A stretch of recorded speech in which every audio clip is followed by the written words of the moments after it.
The morning of November 18, 2010, began like any other in the quiet Atlanta suburb of Dunwoody, Georgia. Parents hurried through drop-offs. Children clutched backpacks, and routines unfolded with comforting predictability. Then, in the space of a few seconds, the calm shattered. Russell Sniderman, a devoted father, was shot and killed in broad daylight as he dropped his young son off at daycare. The attack was swift, deliberate, and terrifyingly public, leaving witnesses stunned and a community reeling. Sniderman collapsed near his vehicle, fatally wounded. The gunman fled immediately, disappearing into traffic. By the time police arrived, Russell was dead.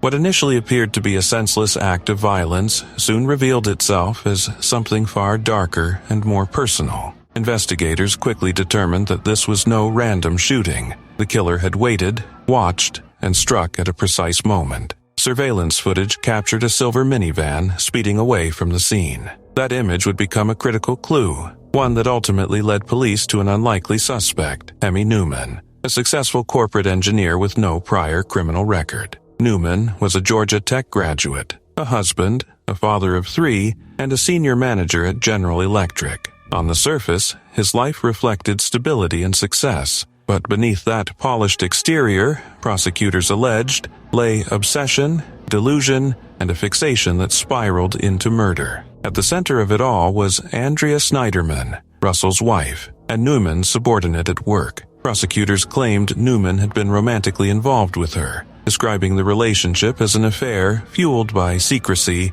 and emotional intensity. Andrea denied any romantic involvement, insisting their relationship was strictly professional. Still, investigators uncovered extensive communication between the two, painting a picture of emotional closeness that raised troubling questions. As police followed the trail, they discovered that Newman had rented a silver minivan matching the one seen fleeing the crime scene. 6 weeks after the killing, he was arrested. When confronted, Newman did not deny firing the gun. Instead, he offered an explanation that defied logic and reality. Newman claimed he had been driven by forces beyond his control. According to mental health examiners, Newman said he was being visited by supernatural beings. He described a demon whose voice sounded like Barry White and an angel who appeared in the form of Olivia Newton-John. The angel, he said, commanded him to kill Russell Sniderman in order to protect Andrea and her children. In Newman's mind, the shooting was not an act of jealousy or rage. It was a divine mission. Prosecutors painted a very different picture. They argued that Newman had become dangerously infatuated with Andrea, convinced that her husband was an obstacle standing between him and the life he wanted. Rather than accept rejection or reality, Newman allegedly nurtured his obsession until it metastasized into violence. The killing, they said, was premeditated, calculated, and fueled by desire masquerading as delusion. The murder shocked the public not only because of its brutality, but because of where and how it happened. A father was executed outside a daycare, in front of a place meant to represent safety and innocence. Children were nearby. Parents watched in horror. The normalcy of the setting made the crime even more disturbing. During the trial, Newman pleaded not guilty by reason of insanity, a defense that acknowledged the shooting but denied criminal responsibility. His attorneys conceded he had pulled the trigger, yet argued his mind was broken at the time. They suggested Andrea Sniderman had unknowingly or knowingly fed his delusions, encouraging him to believe that killing her husband was the only way to protect her family. The gun was in Hemi's hand, his lawyer told the jury, but the trigger was pulled by Andrea Sniderman. Andrea vehemently denied those claims. She maintained she had no knowledge of the shooting beforehand and no role in encouraging violence. She was never charged in connection with her husband's death, though questions surrounding her involvement lingered long after the verdict. In the end, the jury rejected Newman's insanity defense, but acknowledged his mental instability. They found him guilty, but mentally ill, a verdict that recognized both culpability and psychological disturbance. The designation ensured Newman would receive mental health treatment, but behind prison walls. At sentencing, Newman addressed the court.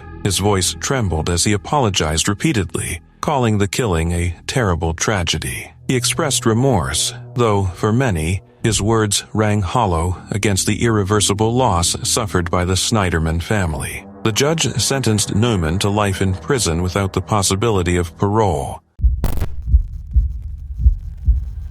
A D-Land man who killed a well-known Daytona Beach restaurant manager after a chance meeting on a dating app was sentenced to 45 years in prison, bringing a grim conclusion to a case that shocked the local community. Michael Harris, Jr., who was 22 years old at the time of sentencing, pleaded guilty to the murder of Bobby Scott, a popular manager at Caribbean Jack's restaurant. The crime, prosecutors said, began with what appeared to be an ordinary online interaction, but quickly spiraled into fatal violence. Harris did not testify during the sentencing hearing. Instead, his defense relied on statements from his attorney and a forensic psychologist, who spoke about his mental and emotional state. The psychologist told the court that Harris had expressed remorse during their sessions and struggled to understand his own actions. According to her testimony, Harris said he could not explain why he committed the murder and felt overwhelming self-loathing for what he had done. Prosecutors detailed how Scott met Harris through a dating app in January 2021. After the two arranged to meet,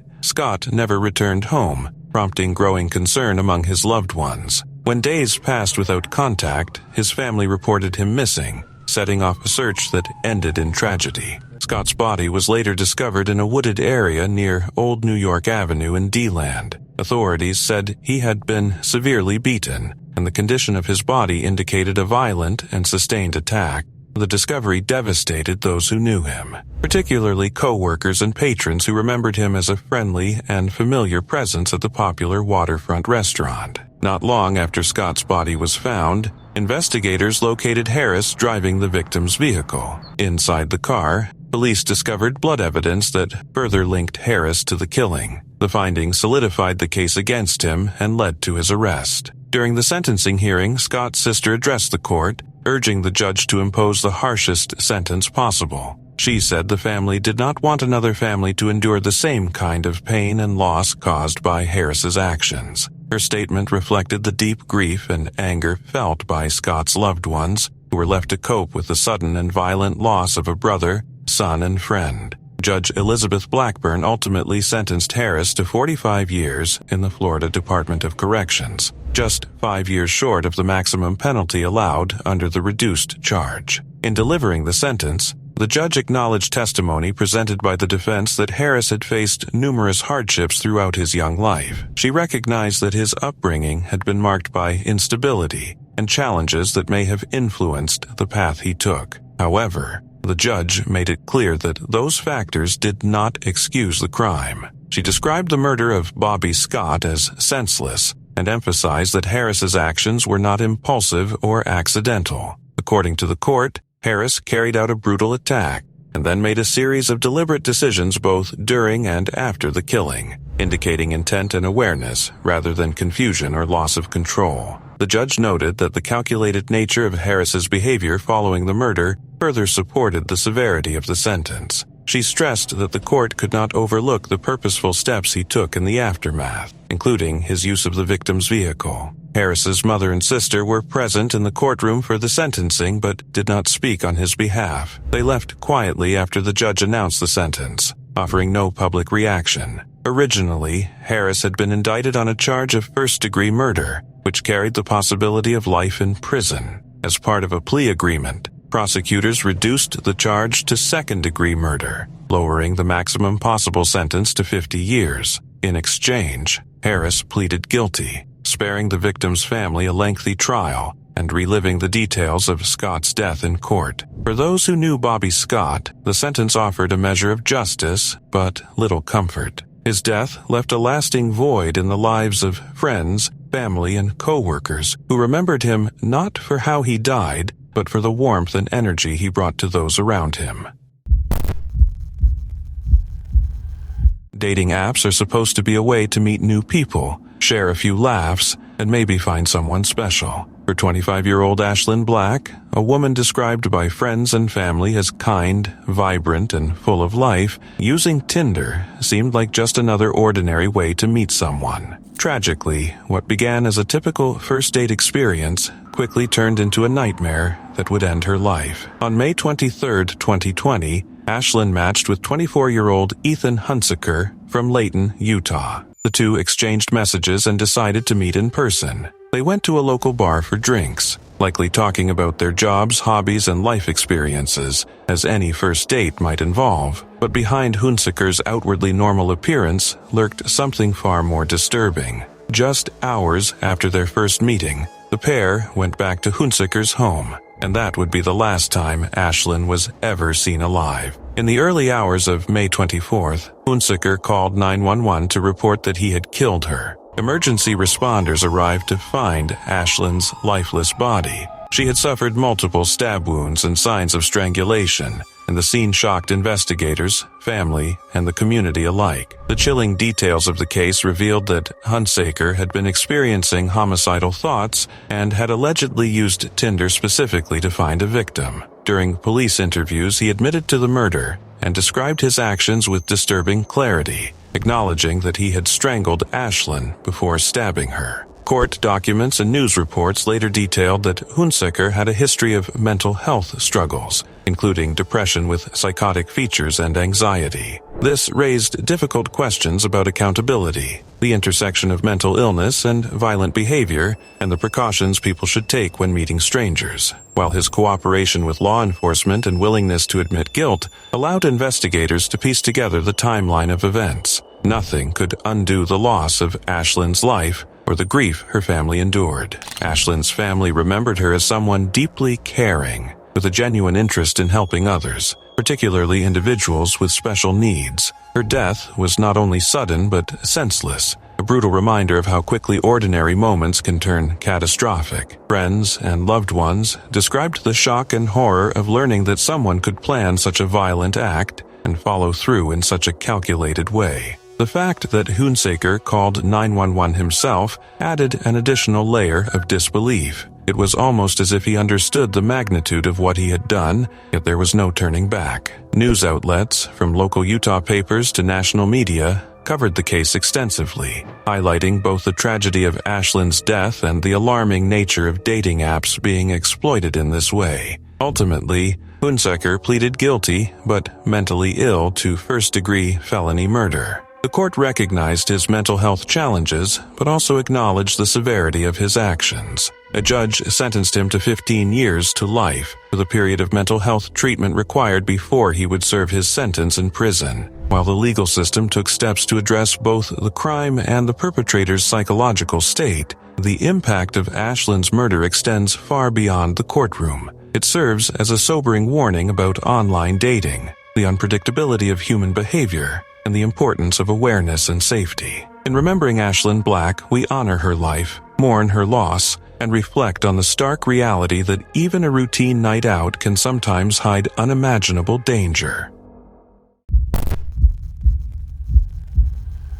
On the humid night of 24 October 1984, the quiet routine of a Singapore housing estate was shattered by a crime that would soon grip the nation. Tan Teek Sia, a 39-year-old banker employed by American Express and better known to colleagues as Frankie Tan, was returning home from work, unaware that his final moments were already set in motion. As he approached his residence, 4 men emerged from the darkness. Within minutes, Tan was overpowered, dragged into the shadows, and strangled to death. There were no screams loud enough to draw attention, no witnesses bold enough to intervene. By the time help could have arrived, it was already too late. The grim discovery was made by the person closest to him, his wife, Lee Chipo. She found his lifeless body and promptly alerted the police, presenting herself as a grieving spouse caught in a sudden tragedy. But behind her composed exterior lay a devastating truth. The murder she reported was one she had known about all along.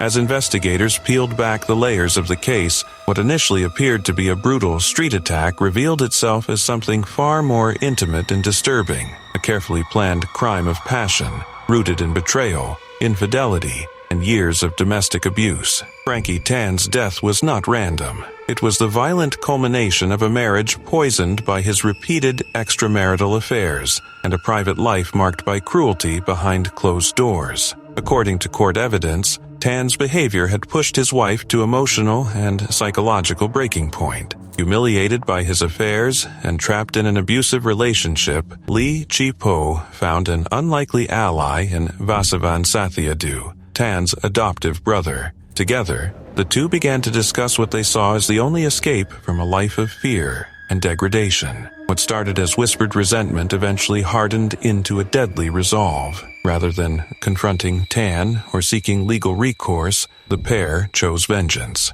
They paid 3 Thai construction workers to carry out the killing, promising them money in exchange for silence and obedience. The plan was simple, brutal, and irreversible. On that October night, the hired men lay in wait, ambushing Tan as he returned home, ending his life in a swift and merciless act. The aftermath of the murder led to one of Singapore's most closely watched trials. Over 45 days, the courtroom became a stage where guilt, denial, and desperation played out in full view of the public. The 3 hired assailants were arrested, along with Lee Chi-po, and charged in connection with Tan's death. A 4th man, allegedly involved in the attack, vanished and remains a fugitive to this day, his role frozen in mystery. Facing the gallows, the 3 accused killers attempted to distance themselves from the crime. They challenged the validity of their confessions, claiming they had been coerced. In a last attempt to escape the death penalty, they pleaded diminished responsibility, arguing that their intention was not to kill Tan,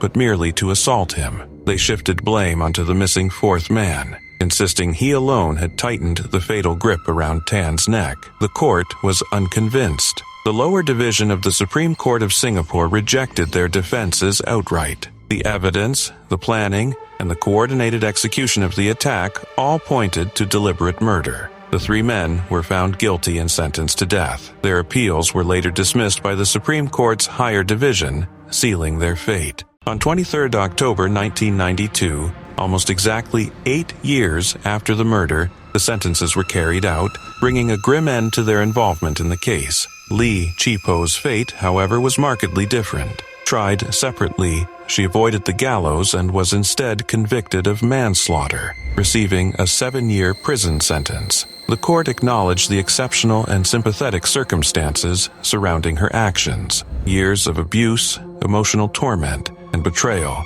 that had driven her to participate in the plot against her husband. While the law did not absolve her, it recognized her as both a conspirator and, in many ways, a victim. The murder of Frankie Tan remains one of Singapore's most haunting true crime stories, a chilling reminder of how secrets within a marriage, especially those born in betrayal and violence, can escalate into irreversible tragedy. What began as an illicit affair and domestic cruelty ended in 4 lives destroyed, a family torn apart, and a crime that still echoes decades later.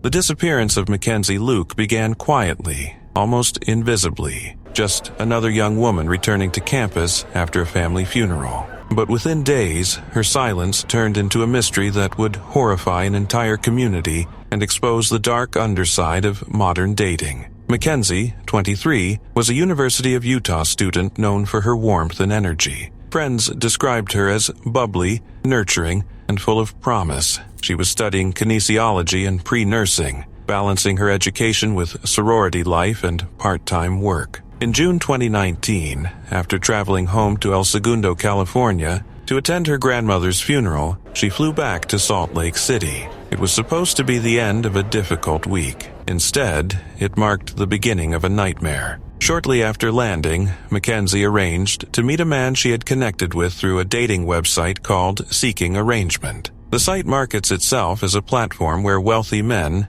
known as sugar daddies, meet young women, or sugar babies. The man was Ayula A. Ajayi, a 32-year-old information technology worker. That night, McKenzie took a lift to a park to meet him. A minute after she sent her final text message, her phone went dark and never turned back on. What McKenzie didn't know was that Ajayi had already planned her death. According to his own attorney, Ajayi disabled the video recording function of his home security system before leaving to meet her, ensuring there would be no footage of what would happen next. After meeting in the park, the two returned to his Salt Lake City home. Once inside, Ajayi bound McKenzie and began choking her. She struggled, desperately trying to stop him. It wasn't enough. He looped a belt around her neck, forced her face down, and strangled her until she was dead. Then, in an act that stunned even seasoned investigators, Ajayi attempted to erase what he had done. He burned McKenzie's body in his backyard and buried the remains.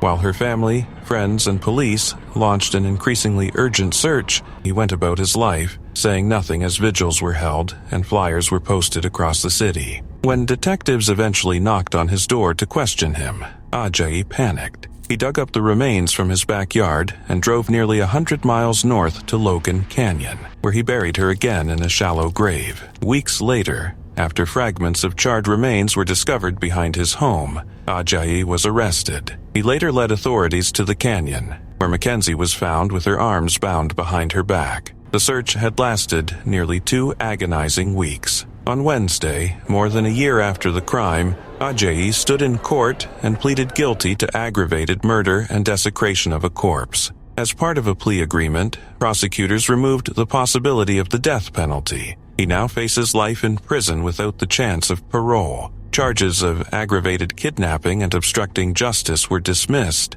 Ajayi also admitted to sexually abusing another woman he met on a dating app in 2018. According to court records, the assault occurred in his home while they were watching television. He pleaded guilty to forcible sexual abuse in that case as well. In exchange for his guilty pleas, prosecutors also dropped 19 counts related to the sexual exploitation of a minor, stemming from child pornography allegedly found on his electronic devices during the investigation into McKenzie's murder. Throughout the hearing, AJ said little. Dressed in an orange jail jumpsuit, wearing glasses and a blue surgical mask, he occasionally lowered his head, offering no explanation for his actions. Authorities have never publicly discussed a motive. Salt Lake County District Attorney Sim Gill said the guilty pleas were meant to spare McKenzie's family from the trauma of a lengthy trial and allow them a measure of closure. The family, he said, has requested privacy. Ajayi, a native of Nigeria, was living legally in the United States on a green card. He had worked in information technology for several high-profile companies and had briefly served in the Army National Guard. On the surface, his life appeared stable. Behind closed doors, it was something far darker. What began as a late-night meeting arranged through a dating app ended in betrayal, brutality, and loss. Grace Millane's story begins the way many modern travel stories do, bright, hopeful, and full of that restless, post-graduation energy, where the world feels wide open, and every airport looks like the start of a new adventure. At just 22, she had finished university and decided to celebrate by backpacking across the globe, collecting cities instead of souvenirs and memories instead of routines, moving from place to place with the easy confidence of someone young, independent, and excited about life. By December 2018, she was in Auckland, New Zealand, sharing cheerful updates, exploring the waterfront, meeting new people, and doing what thousands of solo travelers do every day without a second thought. One evening, like so many people her age, she opened Tinder to find company for the night and matched with a local man named Jesse Kempson. CCTV later showed them meeting for drinks, laughing, walking through the city, stopping at bars, looking for all the world like an ordinary first date between two strangers testing the waters. Nothing about it seemed alarming. If anything, it looked normal, casual, harmless, the kind of interaction you would scroll past without noticing. Eventually, they returned to his hotel room, and that is where the night took a dark and irreversible turn. Inside that room, Grace was strangled to death. Kempson would later claim it was an accident during consensual rough sex, a defense that tried to frame the tragedy as a misunderstanding rather than violence, but the evidence told a colder, more deliberate story. Instead of panic or calling for help, his actions afterward painted a chilling picture of calculation. He searched online for things like flesh-eating birds and hottest fire, as if trying to figure out how to dispose of a body, bought a suitcase large enough to carry her remains, cleaned the room, and then transported her body out of the city. He drove to a remote bush area and buried her, attempting to erase every trace, then shockingly went on another Tinder date the very next day, chatting and smiling as though nothing had happened. That contrast is what unsettled people the most. The eerie normality, the way someone could switch back into everyday life while hiding something so horrific. Meanwhile, Grace's family back in the UK grew worried when her messages stopped. What should have been a birthday filled with calls and photos turned into silence, and soon police were retracing her final hours through hotel logs and CCTV cameras, piecing together her movements like a tragic puzzle. The case quickly drew international attention, not just because of the crime itself, but because it shattered the comforting illusion that travel and dating apps are always safe, that bad things only happen somewhere else. The footage of Grace smiling on her last night out, carefree and trusting, made the loss feel painfully personal to strangers around the world. During the trial, prosecutors dismantled Kempson's story, showing that this wasn't an accident or panic but deliberate behavior,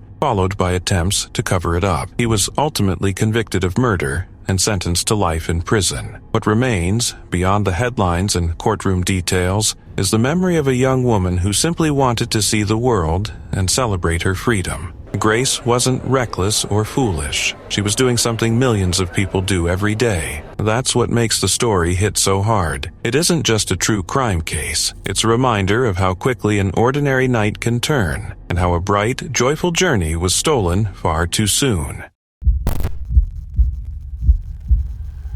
The disappearance of Allison Baden-Clay in April 2012 unsettled Brisbane in a way few cases ever had. She was a familiar figure in her leafy Brookfield neighborhood, a 43-year-old mother of three whose life appeared stable, ordinary, and deeply rooted in family. When she vanished, the silence she left behind quickly turned into a citywide obsession, one that would slowly unravel into a story of betrayal, secrecy, and calculated violence. It began in the early hours of 20th April 2012. Just after 7:30 a.m., Allison's husband, Gerard Baden-Clay, called police to report her missing. He told officers she had last been seen the night before, leaving their Brookfield Road home wearing gray tracksuit pants and a dark top. Police treated it as a missing person case. There were no immediate signs of a crime, no screams heard, no blood visible. Allison seemed to have simply vanished into the night. Within days, the case drew intense public attention. A major incident room was established at Indooroopilly Police Station, and police appealed to the community for help. Allison's parents stood before cameras, pleading for information. Her mother's voice trembled as she begged the public to help bring her daughter home. The focus remained on hope that Allison was alive, confused, injured, or simply unable to return. Searches intensified. Police asked residents to comb through their properties for even the smallest clue. Emergency crews spread out across bushland, creeks, and roadside embankments. To visualize Allison's last known movements, police erected a mannequin outside her home, dressed in clothing similar to what she had reportedly worn the night she disappeared. The image became haunting. A silent stand-in for a woman who was rapidly becoming a symbol of collective fear. As days passed, optimism faded.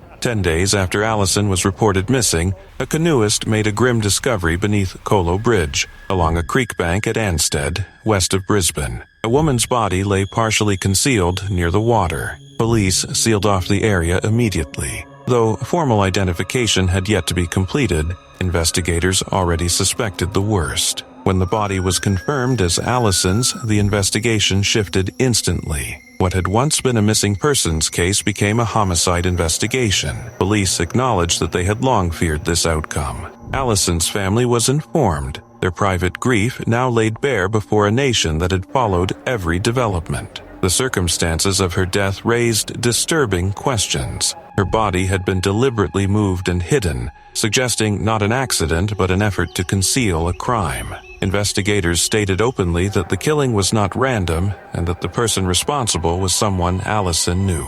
Attention inevitably turned inward, toward the home she had shared, the marriage she had lived in, and the life she had been navigating behind closed doors. As police dug deeper, cracks appeared in the image of domestic normalcy. Evidence emerged of a troubled marriage, financial strain, and an extramarital affair Gerard Baden-Clay had been having with a co-worker. Friends and counselors revealed Allison had been aware of the affair and deeply affected by it. She had written in her journal about emotional pain, betrayal, and attempts to save her marriage. Physical evidence added to the growing unease. Scratches were photographed on Gerard Baden-Clay's face shortly after he reported Allison missing. He initially offered innocent explanations, but forensic experts later suggested the marks could have been caused by fingernails, possibly during a struggle. Witnesses also came forward with chilling recollections. Neighbors described hearing a woman scream on the night before Allison was reported missing. At the time, it had not seemed significant. In hindsight, it sounded like a moment of terror that had gone unanswered. Financial records painted another troubling picture. Baden-Clay was struggling with debt, owing hundreds of thousands of dollars to family and friends. Prosecutors later argued that Allison's life insurance policies, combined with the cost of divorce and the desire to continue his affair, formed a powerful motive. The theory that emerged was devastating. Allison had confronted her husband, an argument had erupted, and the conflict had turned violent. Whether intentional or not, Allison died during that confrontation. What followed, investigators believed, was a calculated attempt to cover it up, moving her body, misleading police, and staging a disappearance. Years of court battles would follow, but the core of the story remained unchanged. Allison Baden-Clay did not walk away from her life. She was killed, and her death was the violent end of a marriage unraveling under the weight of deceit, desperation, and silence. Relatives of a young Utah woman spoke publicly after police said she was brutally killed following a meeting arranged through the dating app Tinder. In a statement released shortly after her death, the family described the suspect as someone capable of extreme cruelty and said the crime had irreversibly shattered their lives. Ashlin Black was 25 years old when police said she was choked and stabbed to death inside a home in Layton, Utah. According to investigators, she had met the suspect through the dating app and agreed to meet him for drinks. What was expected to be a casual evening turned into a violent and fatal encounter that left a family devastated and a community in shock. Her family said the loss of their daughter had permanently altered their lives. They described the crime as pointless and deeply evil, stating that their heartbreak was overwhelming and enduring. The grief, they explained, created an emptiness that time could never repair, leaving a lasting wound for everyone who loved her. Ashlin was remembered as a joyful and compassionate person who cared deeply about others. Her family said she had a passion for advocating for those who were unable to speak up for themselves and possessed a natural ability to work with people who had special needs. They emphasized that she brought warmth and positivity into the lives of those around her, and that her absence left a profound void among friends and relatives. Authorities arrested 24-year-old Ethan Hunsaker on suspicion of murder. He was taken into custody and held without bail, though formal charges had not yet been filed at the time.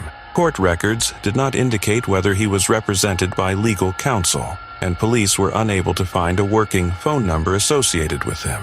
Layton police said the motive behind the attack was still under investigation. However, early findings suggested that the violence had not been provoked. According to a probable cause statement, Ashlin and Hunsaker met for drinks on a Saturday night after connecting on Tinder. Later that evening, they went to Hunsaker's home in Layton, a city located roughly 25 miles north of Salt Lake City. The situation escalated rapidly once they arrived at the residence. Police said Hunsaker himself called 911 to report that he had killed someone inside his home. During the call, he urged dispatchers to instruct responding officers to shoot him.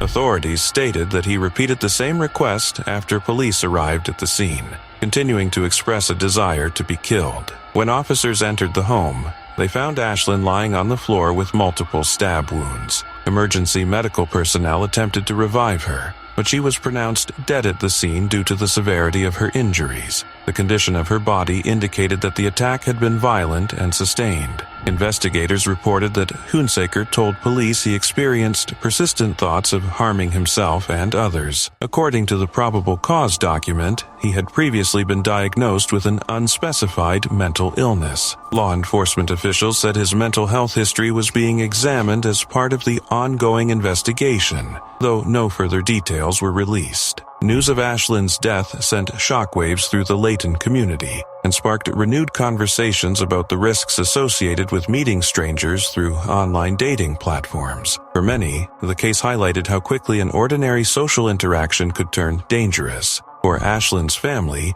the tragedy was more than a criminal case. It was a life-altering loss that forever changed their reality. They emphasized that she should be remembered not solely for how she died, but for how she lived, as a caring, generous, and loving individual who made a meaningful difference in the lives of others. Friends and loved ones shared memories of her kindness, her laughter, and her dedication to helping vulnerable individuals. Her family said those memories now stood alongside unbearable grief as they struggled to come to terms with a future without her. As investigators continued working to piece together the events leading up to her death, Ashlin's loved ones were left navigating the aftermath of a crime that defied logic and understanding. What was meant to be a simple evening out had ended in devastating violence, leaving behind unanswered questions and lasting sorrow. In 2001, the quiet German town of Rotenburg became the center of one of the most notorious and unsettling criminal cases in modern history, involving Armin Maiwis, later dubbed the Rotenburg cannibal. What makes this case so infamous is not only the gruesome nature of the crime, but also the chilling fact that the victim, Bernd Brandes, reportedly consented to what happened. Maiwis, a man in his 40s with a fascination for extreme acts and cannibalism, posted an advertisement on an online forum called the Cannibal Cafe, seeking a well-built volunteer who wanted to be eaten. Brandes, a man in his 40s himself, responded to this ad voluntarily, leading to a meeting that ended with his death. While this fact alone shocks the imagination, the story becomes even more complex when considering Maiwis' argument during the trial that the act was a form of assisted suicide, a claim that sparked extensive legal and ethical debate. The meeting between the two men culminated in Maiwis killing Brandes, after which he engaged in acts of cannibalism, recording parts of the encounter on video. These recordings later became crucial pieces of evidence in the investigation and trial. The horror of the crime was compounded by the apparent consent involved, creating a unique legal dilemma as it forced courts and the public to consider whether a person can legally agree to their own death at the hands of another. Initially, Maiwis was convicted of manslaughter and sentenced to 8.5 years in prison, a verdict that sparked public outrage and intense media coverage. Many felt that such a lenient sentence failed to reflect the severity and premeditated nature of the crime. Following this, the case was retried, and in 2006, Maiwis was convicted of murder and sentenced to life imprisonment, with the court emphasizing that consent cannot make murder lawful. Beyond the legal intricacies, the case had a profound psychological and social impact, highlighting the darker corners of human desire and the potential dangers of internet anonymity. It demonstrated how online platforms could connect people with extreme and dangerous fantasies, blurring the lines between private thought and public action. The Maiwis case has since become a reference point in discussions about consent, criminal law, and the ethics of assisted death, as well as the study of human sexuality and deviance. Documentaries, podcasts, and true crime analyses have dissected the story from multiple angles, examining Maiwis' motivations, the psychological profile of both men, and the broader societal implications. While some attempt to frame the case as a bizarre form of mutual desire, most legal and ethical perspectives remain firm, asserting that murder cannot be justified by consent. In the end, the Armin Maiwis case is not just a story of murder and cannibalism. It is a chilling exploration of human psychology, law, and morality. It forces society to confront questions about the limits of consent, the responsibilities of individuals online, and the ways in which extreme human behavior challenges the legal and ethical frameworks that are often taken for granted.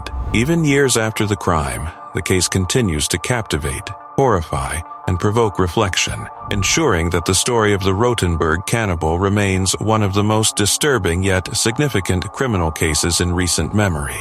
The case serves as a grim reminder that reality can sometimes be far stranger and darker than fiction, and it continues to influence discussions in legal, psychological, and ethical circles. Maiwis remains in prison, but the story of what transpired in Rotenburg continues to echo around the world, a haunting example of the extremes of human behavior and the consequences of unchecked desire, making it impossible to forget or ignore. The courtroom at the Old Bailey fell silent as two young sisters broke down in tears, their sobs echoing through the chamber as the jury delivered its verdict. Michelle Taylor, 21, and her sister Lisa, 19, stood side by side as they were found guilty of the murder of Allison Shaughnessy, a newly married woman whose life had ended in one of the most savage domestic killings the court had seen in years. Allison was just 21 years old when she was stabbed 54 times in her own home. The jury deliberated for more than 6 hours before reaching a unanimous decision. When the verdict was read, the weight of it seemed to crush the sisters instantly. Michelle clutched a small crucifix as tears streamed down her face, while Lisa, visibly shaken, had to be physically supported as prison officers led them away. One would begin life imprisonment immediately. The other, still a teenager, would start her sentence in youth custody. Their lives, like Allison's, were irrevocably changed. Mr. Justice Blofeld, delivering the mandatory life sentences, addressed the sisters with solemn finality. He spoke of Allison Shaughnessy as a young woman whose life was all before her, now reduced to a name in a murder trial. The brutality of the crime, he made clear, left no room for mercy under the law. At the heart of the case lay a toxic love affair. Michelle Taylor had become obsessed with John Shaughnessy, Allison's husband. She knew he would never leave his wife, no matter how intense her feelings became. But rather than retreat, Michelle convinced herself that Allison was the sole obstacle standing between her and the life she believed she deserved. In her diary, she fantasized about a future cleansed of Allison's existence, writing chilling words that later resurfaced in court. If she never existed, then maybe I could give everything I wanted to the man I love. That belief hardened into intent. On 3rd June 1991, Allison returned home from work, unaware that death was waiting for her behind the front door. Michelle attacked her in what prosecutors described as a frenzied assault, plunging a 5-inch knife into Allison's body again and again. Lisa was there too, not as a passive witness but as an encourager, urging her sister on as the attack unfolded. 54 stab wounds told the story of rage, jealousy, and cold determination. Afterward, the sisters moved swiftly to cover their tracks. They drove to the Churchill Clinic in Lambeth, deliberately placing themselves in public to create an alibi. They persuaded a friend, Jeanette Tapp, to lie to police and say the sisters had been with her all afternoon. Initially, she agreed, but when faced with charges of conspiracy, she withdrew her false statement, unraveling a key part of their defense. In a cruel twist, Michelle then returned to her role as the devoted lover. She helped John Shaughnessy arrange flowers at the clinic and later drove him home. When they entered the flat and Allison's body was discovered at the top of the stairs, Michelle performed what detectives later described as affected horror and shock. She cried, gasped, and clung to John, hiding the truth behind a mask of grief, but the illusion did not last. 2 months later, police arrested the sisters after forensic evidence placed them at the scene. Lisa's fingerprints were found on the front door of the flat. When confronted, she denied ever being there, repeating only, "I haven't done it." Michelle also denied committing the murder, but her statements betrayed her. She openly admitted that she hated Allison, that she was consumed by jealousy, and that she pitied women whose husbands wanted someone else. Those admissions, combined with the physical evidence and witness testimony, sealed their fate. As the verdict was announced, John Shaughnessy embraced Allison's grieving family. His words were simple but heavy with finality. Justice had been done, and Allison could finally rest in peace. Her mother, Breda Blackmore, spoke with quiet resolve. No sentence, she said, could ever atone for her daughter's death. Life imprisonment was not about years served. It was about the permanent stain of being known as murderers.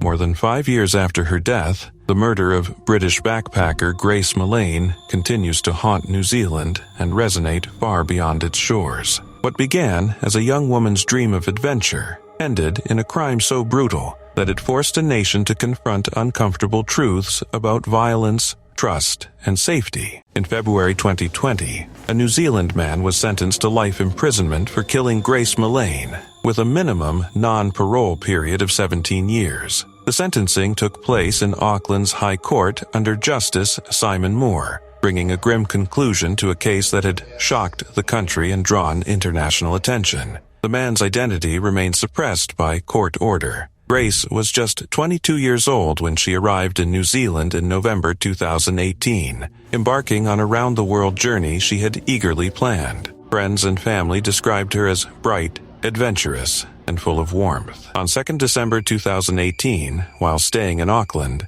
she met a man through the dating app Tinder. What should have been an ordinary date turned fatal. Grace died that night in the man's hotel room, killed by manual strangulation during sex. In court, Justice Moore described the act as intimate and cold-blooded, emphasizing the deliberate and personal nature of the violence. The judge said the man's actions demonstrated a complete disregard for Grace's life, not only in how she was killed, but in what followed. Instead of seeking help, the man embarked on a calculated effort to hide the crime. Grace's body was placed inside a suitcase and transported to the Waitakere Ranges, a remote bushland area west of Auckland, where she was buried in a shallow grave. Her remains were not discovered until 8 days later, after an extensive search that gripped the nation. Throughout his sentencing, the convicted man showed little emotion, listening impassively as the court detailed the severity of his actions. A pre-sentencing report had assessed him as being of very high risk,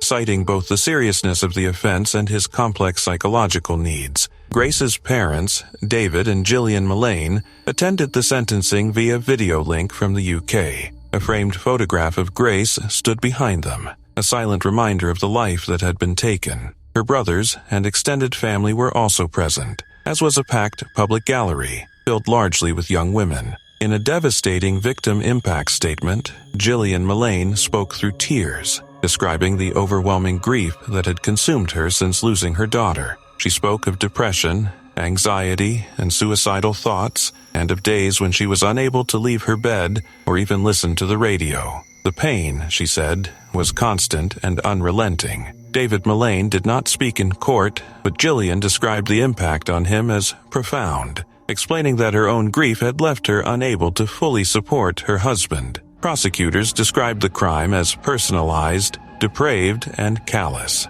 Crown Prosecutor Brian Dickey told the court that the murder had deeply shaken New Zealand's sense of safety, particularly among young women, many of whom began reevaluating their dating lives and personal security in its aftermath. The prosecution also pointed to the man's behavior after Grace's death, including explicit material found on his devices and photographs taken after she had died, as further evidence of depravity. His methodical disposal of her body, Dickey said, marked the case as one of exceptional cruelty in New Zealand's history. The defense argued for a lighter sentence, citing the man's age, lack of prior serious convictions, and difficult upbringing. They claimed he could be rehabilitated. The jury, and later the court, rejected that argument. Grace Millane's murder sent shockwaves through a country unaccustomed to such violence. Prime Minister Jacinda Ardern publicly apologized to Grace's family, saying their daughter should have been safe in New Zealand,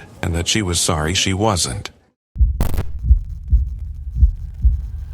Philip Markoff did not look like a villain from a crime documentary. He looked like the kind of person your parents would proudly introduce to relatives at dinner and say this is the future doctor. In 2009, he was a clean-cut Boston University medical student. Engaged, intelligent, soft-spoken, the kind of person professors trusted and neighbors barely noticed. His life seemed neatly mapped out. Finish med school, get married, build a respectable career, maybe save a few lives along the way. But beneath that polished, resume-friendly surface, something darker was quietly unfolding, like a second life running in the background that nobody could see. While classmates were cramming for exams and planning weddings, Markoff was scrolling through Craigslist, specifically the erotic services section, using it not for curiosity but as a hunting ground. He would contact women posing as a client, arrange meetings in hotel rooms, and show up looking harmless, almost boyish, which made it easier for victims to lower their guard. Then the tone shifted.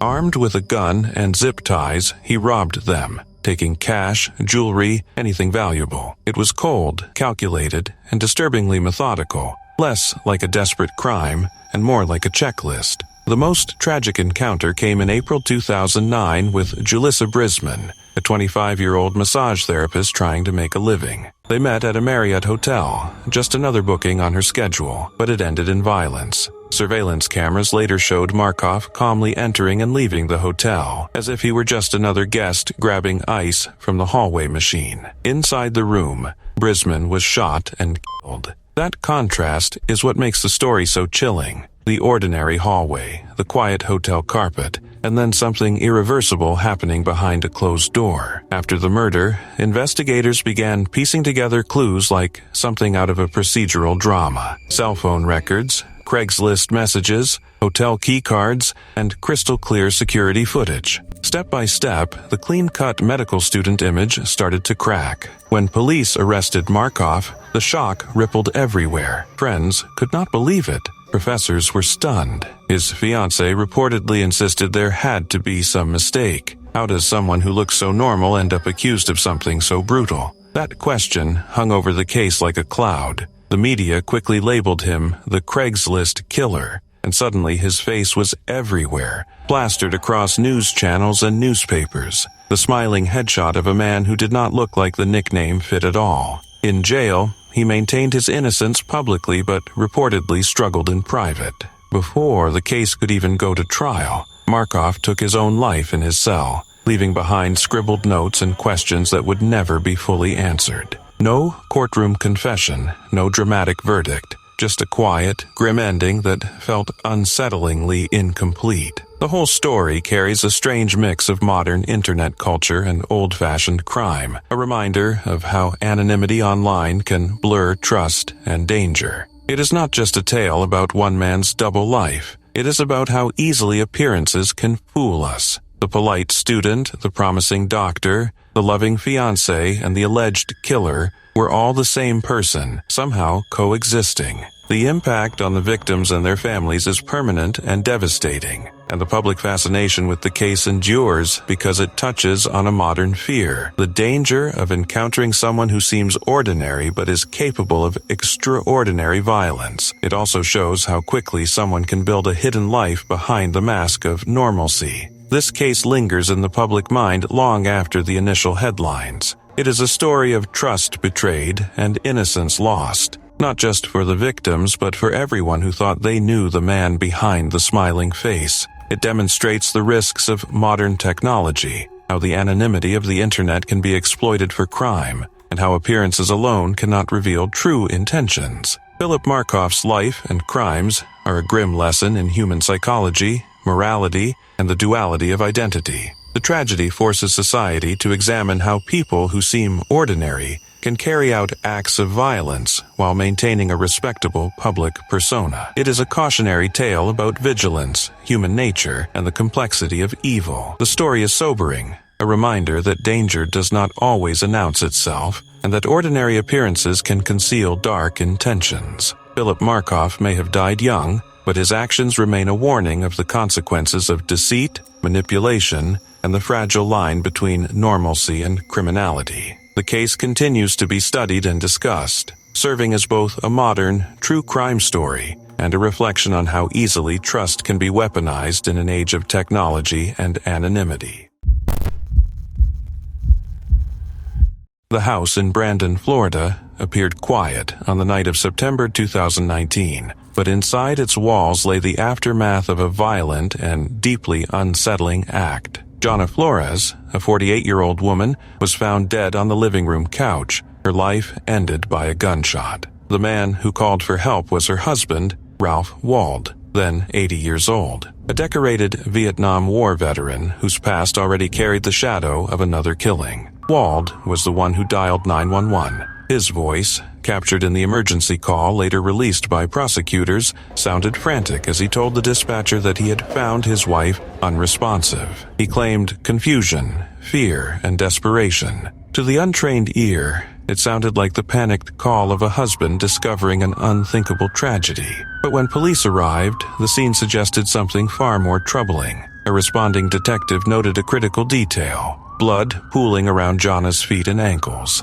It was not a medical emergency. It was a homicide scene. Jana had been shot, and the weapon used was not unfamiliar to investigators. In fact, it was chillingly familiar. The gun that ended her life was the same firearm that had been used 6 years earlier to kill Walter Conley, a 32-year-old man who had been secretly involved in an affair with Jana. That earlier shooting, in 2013, had already made headlines. Wald had admitted to firing the fatal shot, telling police and later a jury that he believed Conley was raping his wife inside their home.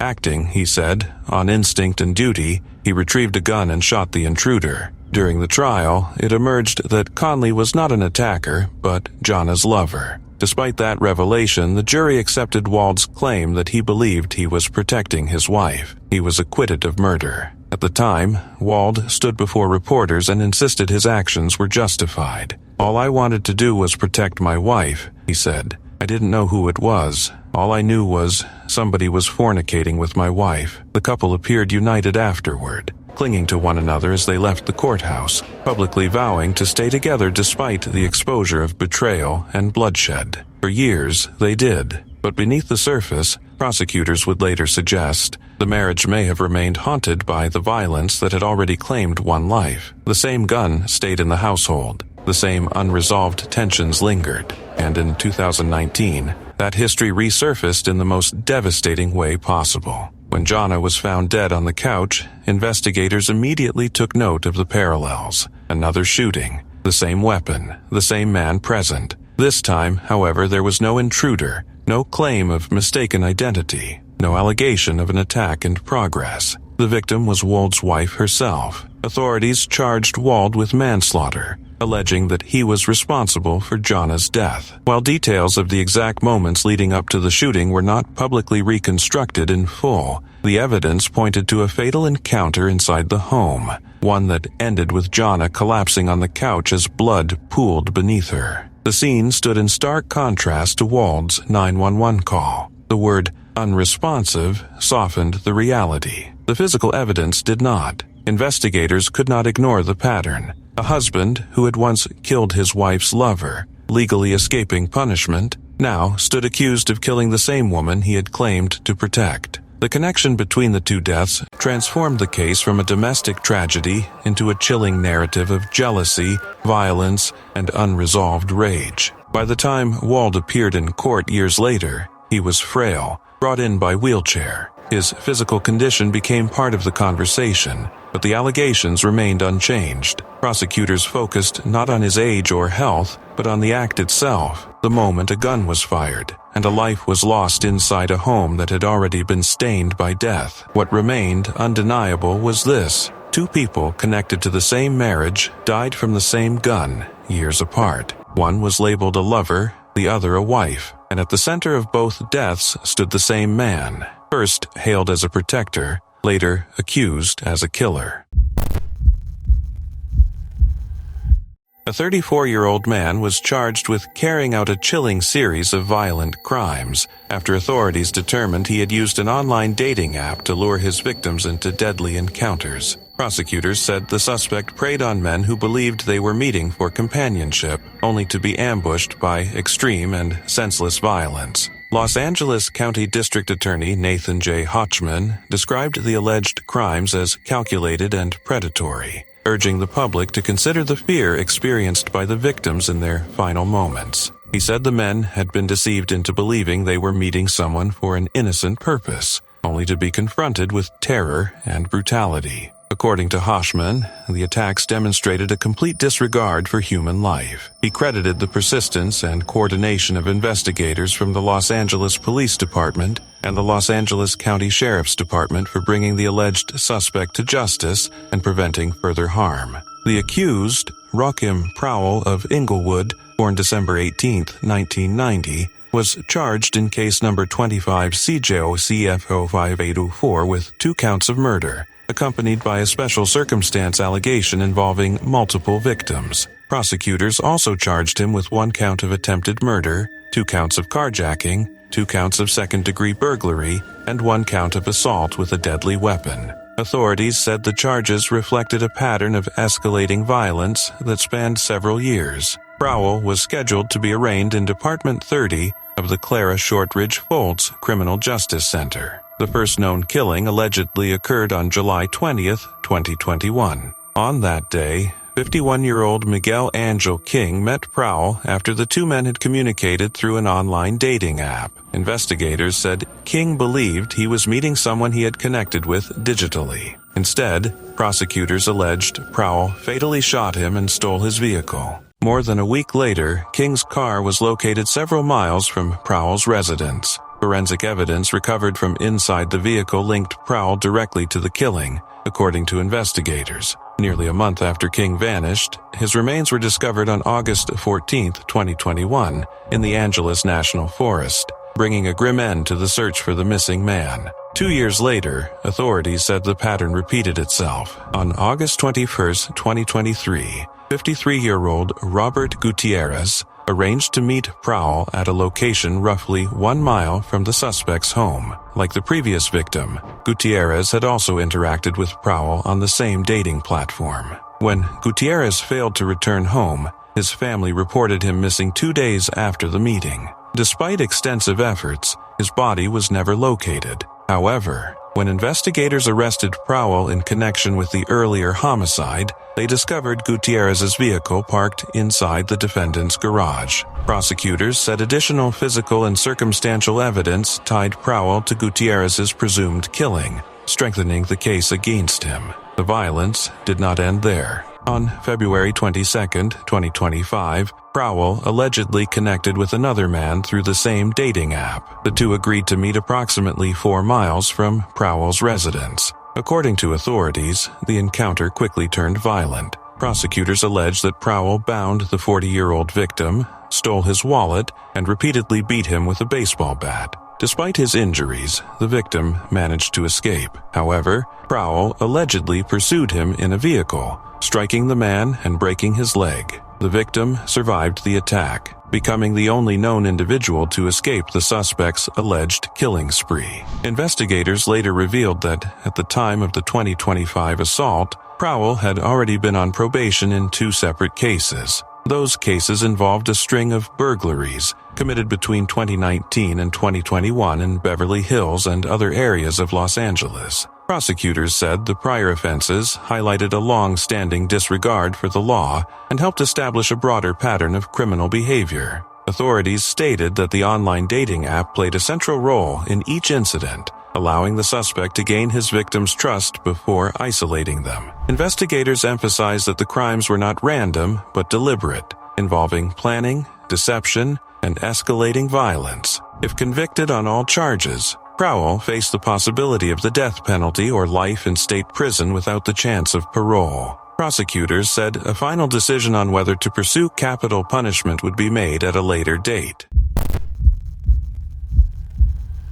The murder of Breck Bednar is one of the most tragic and chilling examples of online grooming in recent history. A case that reminds us just how dangerous the internet can be when predators manipulate trust. Breck Bednar was a 14-year-old boy from Surrey, England, intelligent, curious, and passionate about technology and gaming. Like many teenagers, he spent hours online, interacting with people who shared his interests, discussing strategies and forming friendships that, on the surface, seemed harmless. Unfortunately, one of those online connections was far from innocent. Lewis Daines, an 18-year-old man who presented himself as a successful entrepreneur, befriended Breck on a gaming server. Daines was manipulative, patient, and calculating, and he used these traits to groom Breck over several months. He presented himself as a mentor, telling Breck that he understood him better than anyone else, and sowing seeds of doubt about his family. Over time, Breck was increasingly isolated from those who cared about him, a tactic commonly employed by groomers to gain control over their victims. The danger wasn't immediately visible. To anyone looking from the outside, it appeared as if Breck was simply making a new online friend. Despite growing concern from his mother, who repeatedly warned him and sought help from authorities, Breck continued to trust Daines. The online grooming escalated until, in February 2014, Breck made the decision to visit Danes's flat alone. He believed he was meeting a friend and potential mentor, unaware of the life-threatening danger that awaited him. Danes had meticulously planned the attack. Once Breck arrived, he was restrained and brutally stabbed, a violent act that cut short a promising young life. After the murder, Danes attempted to cover his tracks, even making a call to emergency services and pretending that a confrontation had occurred, demonstrating the cold calculation behind the crime. The murder shocked the local community and the nation at large, highlighting the vulnerability of children online and the severe consequences when warning signs are ignored. The legal aftermath of the case was significant. Louis Danes pleaded guilty to murder and was sentenced to life imprisonment with a minimum of 25 years. The case also exposed serious failings in the response of authorities, particularly regarding online grooming. Surrey police faced criticism for not taking sufficient action despite being alerted to the risks Breck faced. This tragedy led to greater awareness about online safety, prompting campaigns, educational films, and discussions in schools to educate children and parents about the risks of online interactions. Breck's story is now used as a powerful example of how online relationships can be manipulated by those with malicious intent and serves as a warning to young people and their families about the need for vigilance in digital spaces. The case of Breck Bednar is heartbreaking, not only because of the horrific nature of the crime but also because it was entirely preventable.